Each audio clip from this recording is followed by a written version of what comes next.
नमस्कार मंडळी, मी स्नेहा कोकदेस फॅमिली ब्लॉगमध्ये पुन्हा एकदा तुम्हा सर्वांचे खूप सारे स्वागत करते आणि आशा करते तुम्ही सर्वजण मस्त आणि मजेत असाल।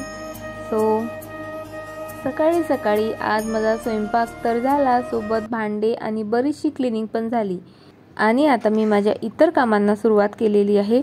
आरूची शाळा आता सुरू झालेली आहे आणि रोज तिला नाश्त्यात सकाळी काहीतरी बनवून द्यावं लागतं, त्यामुळे इथे मी हा रवा घेतलेला आहे। म्हटलं भाजून घेते, म्हणजे तिला आणि तिच्या पप्पांना खूप जास्त उपमा आवडतो। दररोज जरी दिला तरी ते आवडीने खातात, त्यासाठी मी इथे 1 किलो रवा घेतलेला आहे आणि तो भाजून घेत आहे। रवा भाजून असला की उपमा वेळेवर करून देता येतो, म्हणजे जास्त घाई होत नाही, जास्त वेळ लागत नाही, त्यामुळे मी पूर्ण 1 किलो रवा इथे भाजून घेत आहे। आठवड्यातून 2दा तरी मग तिला टिफिनवर उपमा देता येतो नाश्त्यासाठी। आणि त्यानंतर इथे मला चटणी पण बनवायची आहे। जवस आणि कराय, आमच्याकडे कराय म्हणतात त्याला। याची चटणी खरंच हेल्थसाठी खूप महत्त्वाची असते। छान भाजी पोळी आणि तोंडी लावायला ही चटणी आम्ही वापरतो। आमच्याकडे सर्वांना खूप आवडते आणि आरूला तर भयंकर आवडते, त्यामुळे ही चटणी मी नेहमी बनवून ठेवत असते। तर इथे मी रवा भाजत आहे, सोबत जवस निवडायचं काम नाही, जवस अगदी क्लीन आहे, पण करायमध्ये मला थोडासा कचरा दिसला तर ते मी इथे निवडून घेत आहे। बघा, हे आहे जवस आणि कराय जे आपलं सूर्यफूल असतं ना, तसं अगदी बारीक बारीक येतं ते असते कराय। तर आता मी इथे चटणी बनवायला घेत आहे। आधी हे सर्व भाजून घेते। तर आजचे इतर कामं तर झालेत आणि नाश्ता, चहा, स्वयंपाक, झाडू पोछा, भांडी आणि कपडे असं इतकंच तर काम असतात तुम्हाला दिवसभर, बोटावर मोजण्या इतके। मग काय झोपा काढायच्या। हे बऱ्याचदा आपल्या कानावर पडणारे शब्द आणि सोबतच करताच काय तुम्ही दिवसभर, हा डोक्यात जाणारा प्रश्न। आपल्यापैकी अनेकींच्या डेली रुटीनचा हा पण एक भागच होऊन गेलेला असतो। आठवड्यातून, महिन्यातून, फार तर 6 महिन्यातून तरी हा प्रश्न प्रत्येकीच्या कानावर पडतो। काही याला अपवाद असतील, काही लकी असतील, पण बऱ्यापैकी हाऊसवाईफ ज्या होममेकर असतात त्यांना किंमत खरंच नगण्य असते। आणि आता यालाही काही अपवाद आहेतच, पण बऱ्यापैकी बऱ्याच जणींना बऱ्याच ठिकाणी ही किंमत नसतेच। तुम्ही किती पण काम करा, सकाळी उठल्यापासून ते झोपण्यापर्यंत, पण तरीही जराही आपण टीव्ही समोर बसलं, मोबाईल हातात घेतला की दिवसभर काय करते, नुसता मोबाईल घेऊन बसते, असं आपल्याला बोलणं ऐकावं लागतात। आणि असे बोलणारे घरात अनेक असतात, एकच नाही म्हणता येईल, अनेक असतात। किंवा तुम्हाला आमच्यासारखी कामं कुठं आहेत, हा प्रश्न, आमच्यासारखी कामं करून दाखवा, असं सारखं कंपॅरिझन करणारेही असतातच। आणि असं काही ऐकलं की आपण ते विचार करत राहतो आणि स्वतःला दुःखी करत राहतो। पण एक लक्षात ठेवा, आपल्या सुखाची चाबी कधीच दुसऱ्याच्या हातात देऊ नका। कोण काय म्हणते याकडे लक्ष देऊन आपण स्वतःला स्वतःच दुःखी करून घेत असतो।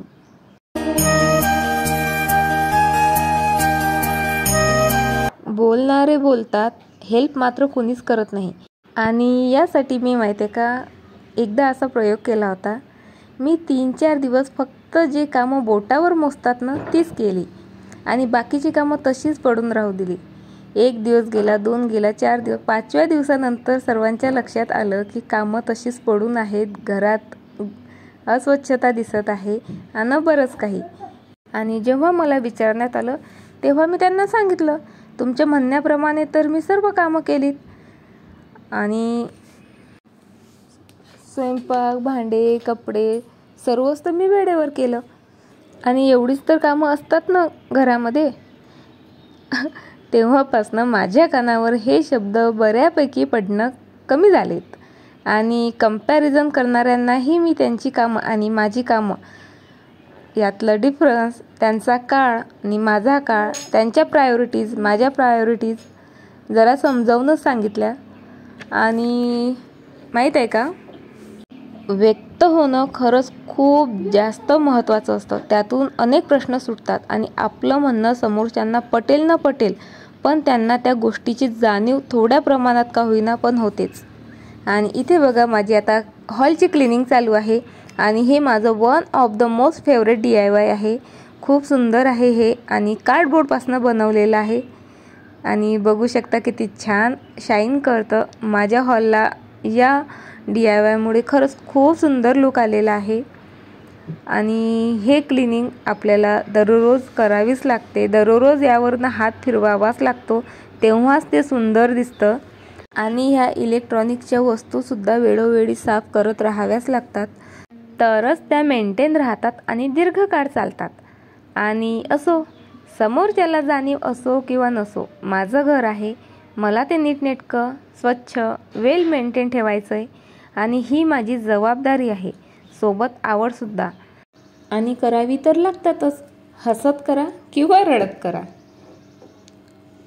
त्यामुळे टेन्शन घेतल्यापेक्षा, त्याचं लोड घेतल्यापेक्षा आनंदी होऊन करा. आणि मी सतत साफसफाई करते, कारण मला ती करायला आवडते. आणि कोणतंही काम त्यामध्ये आनंद घेऊन केलं ना, तर खरंच आपल्याला थकवासुद्धा खूप कमी येतो. आणि हॉलची क्लिनिंग करून बघा, बेडरूममध्ये येऊन थोडं बसली नाही तर वर लक्ष गेलं आणि फॅनची ही अशी हालत झालेली. दर 8 दिवसाला क्लीन करूनसुद्धा फॅनवर खूप सारी धूळ ही बसतेच आणि व्हाईट असल्यामुळे ती लगेच उठून दिसते. त्यामुळे तीही मला 3-4 दिवसातून क्लीन करावी लागते. जर 8 किंवा 10 दिवस जरी झालेत तर फॅन बघा असा काळाकुट्ट दिसतो. तर इथे मला आता हे क्लीन करायचं आहे. आणि पिहूचं सतत चालू असतं की मम्मा मी तुला हेल्प करतोच. तर इथे मात्र त्याची हेल्प नाही घेऊ शकत, कारण उंचावर आहे. आता ही कामं तशी तर कोणाला दिसत नाहीत किंवा घरच्यांच्या सुद्धा लक्षातही येत नाहीत, पण ती आपल्यालाच दिसतात आणि आपल्याच डोळ्यांना खटकतात. त्यामुळे ही कामं वेळेवर करावीच लागतात. आणि जास्त वेळ होऊ दिलात या कामांना तर मग ते खूप जास्त घाण होतात आणि त्याला मग आपल्याला भरपूर वेळ द्यावा लागतो. आणि बघा, आपल्या घरात जर आता लहान मुलं असतील तर ही कपाटं ही अशी होतातच, कारण कसलेही हात ते अशी कपाटाला लावत राहतात किंवा आपल्याच्याने सुद्धा ही कपाटं अशी घाण होतात, त्यावर डागं पडतात. मुलं स्केच पेनने लिहितात, तर ते मी वीकली स्वच्छ करते. फार कठीण नाही, अगदी 5 ते 10 मिनिट लागतात. आणि त्यासाठी मी हे एक लिक्विड बनवून ठेवलेलं असतं. त्यामुळे माझे कपाटं असू देत, काचं असू देत, मिरर असू देत का दरवाजे असू देत, सर्व अगदी 5 मिनिटात क्लीन होतात. आणि वेळही खरंच खूप कमी लागतो. फक्त मी असं हे फवारून ठेवते आणि 2 मिनिटांनी हे व्यवस्थित सर्व डागं पुसून घेते. आणि बघा, अगदी चुटकीसरशी पिहूसोबत मस्ती करता करता माझे दोन्ही कपाटं इथे क्लीन झालेत. आणि घरात स्वयंपाक, भांडे, कपडे, झाडू, पोछा शिवाय खूप सारी कामं असतात. सकाळी 9 ते 5 ड्युटी करणाऱ्यापेक्षा हाऊसवाईफची ड्युटी खूप जास्त असते, सोबत कठीणही असते. ड्युटी करणाऱ्याला त्याचा मोबदला मिळतो, सोबत संडेची सुट्टी पण. पण हाऊसवाईफला कसलीच सुट्टी मिळत नसते, बिमारीची सुद्धा नाही. बिमार जरी पडलं तरीही तिला उठून स्वयंपाक हा करावाच लागतो, कारण तिला सर्वांची काळजी असते. आणि तरी तिच्या या ड्युटीला कवडीची किंमत नसते, कारण तिला त्या ड्युटीचा मोबदला मिळत नसतो. आणि तिची ही ड्युटी सकाळी उठल्यापासून तर रात्री झोपेपर्यंत. आणि झोपतानाही तिच्या डोक्यात तेच विचार चालू, उद्या नाश्त्याला काय बनवू, भाजी काय बनवू, काय आहे काय नाही, सतत चालूच असते. सर्वांचे शूज धुण्यापासून तर कपडे धुण्यापासून सर्व एकूण एक गोष्ट तिला करावी लागते. आणि आपण हाऊसवाईफ जरी कमावत नसलोत ना, तरी वाचवत मात्र खूप सारं असतो. मुलांचा अभ्यास घेतो, त्यातून ट्युशनचा खर्च वाचतो, प्रत्येक गोष्ट काटकसरीने वापरतो, प्रत्येक गोष्टीचं नियोजन ठेवतो.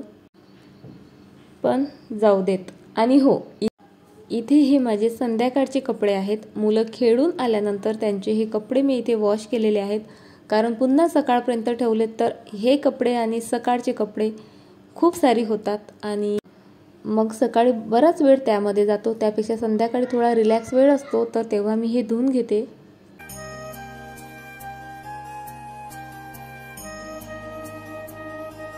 आणि आमच्या घरात तरी फक्त 5च मेंबर आहेत. मला माहीत आहे तुमच्या घरात याहूनही जास्त असतील आणि याहूनही खूप जास्त कामं तुम्ही सर्वजणी करत असाल.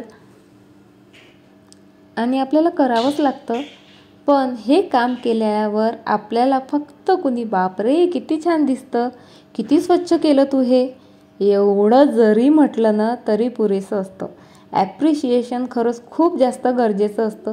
त्यातून आपल्याला आणखी मोटिवेट व्हायला होतं, आनंद मिळतो आणि ते काम आपल्याला खूप खूप खूप आनंद देऊन जातं. पण जरी कुणी स्तुती करत नसलं तरी मी मात्र स्वतःची स्तुती करायला कधीच विसरत नाही. मी ती गोष्ट पुन्हा पुन्हा पाहते आणि स्वतःलाच शाबासकी देत राहते, वा वा छान केलं, खूप सुंदर दिसत आहे, आणि त्यातच माझा आनंद शोधण्याचा प्रयत्न करते. आणि तसंही या सर्व गोष्टींचा जास्त विचार न करता आपले काम आपण एन्जॉय करायला पाहिजे. त्याची एक रुटीन बनवून आणि स्वतःला हॅबिट बनवून छान प्रकारे करायला पाहिजे. त्यामुळे आपल्याला त्या कामाचा कधीही ओझं वाटत नाही. कमी वेळेत आपण ते छान काम एन्जॉय करू शकतो आणि सर्वात महत्त्वाचं म्हणजे चिडचिड होत नाही. आणि तुम्ही बघितलंच आत्तापर्यंत आज एका दिवसात मी किती सारी कामं आटोपलेली आहेत. आणि माझं म्हणणं बस इतकंच, काहीही असू देत, सर्वांना इग्नोर करा. जे कराल ते स्वतःसाठी करा, स्वतःचा आनंद शोधा. दिवसभरात इतकी सारी कामं करून बराचसा थकवा आला आणि तो थकवा घालवण्यासाठी हे माझं सर्वात आवडीचं काम आहे, ते म्हणजे गार्डनिंग. आणि ते खरंच मला खूप खूप खूप जास्त सुखवून जातं. आणि मला करताना पाहून हळूहळू आरूमध्ये सुद्धा गार्डनिंगची खूप खूप आवड निर्माण व्हायला लागलेली आहे. आणि खरंच मला खूप छान वाटतं जेव्हा तीही माझ्यासोबत गार्डनिंग करते. तर इथे माझं प्लांटेशन चालू आहे. हे सिंगोनियमचं प्लांट आहे आणि 2 वेगवेगळ्या पॉटमध्ये होतं ते मी एकत्र करत आहे. म्हणजे कसं झुपकेदार दिसतं आणि सुंदर दिसतं. आणि आपण अशा प्रकारे स्वतःचे छंद जोपासलेत ना तर त्यातून आपल्याला खरंच खूप आनंद मिळतो. नको ते विचार येत नाहीत. मी निगेटिव्हिटीपासून दूर राहते आणि जे काही मनात असेल, रुसवा फुगवा सर्व या झाडांपुढे बोलून दाखवते. म्हणजे मनातलं सर्व निघून जाते आणि फ्रेश मनाने मी इतर कामं करायला लागते. सो चला तर आज इथं मी थोडंसं माझ्या मनातलं बोलले. आणि जवळपास सर्वच हाऊसवाईफच्या मनात हे असं चालूच असतं. कामं करत राहते, स्वतःला शाबासकी देत राहते आणि स्वतःला जास्तीत जास्त मोटिवेट ठेवायचा प्रयत्न करते. आणि आशा करते तुम्हालाही मी यातून थोडंफार मोटिवेट करू शकली असेल. सो चला तर आजचा व्हिडिओ बस इथेच संपवते. आणि बस मला एवढंच म्हणायचं आहे, स्वतःसाठी जगा, नात्यांच्या गर्दीत स्वतःला शोधा, छान एन्जॉय करा लाईफ, कारण ती फक्त एकदाच मिळते. चला तर आजचा व्हिडिओ इथेच संपवते. पुन्हा भेटू अशाच एका छान व्हिडिओसोबत. आणि हो, तुम्ही जर व्हिडिओला अजूनही सबस्क्राईब केलं नसेल तर प्लीज सबस्क्राईब करा, लाईक करा, शेअर करा, कमेंट करा. बाय, टाटा.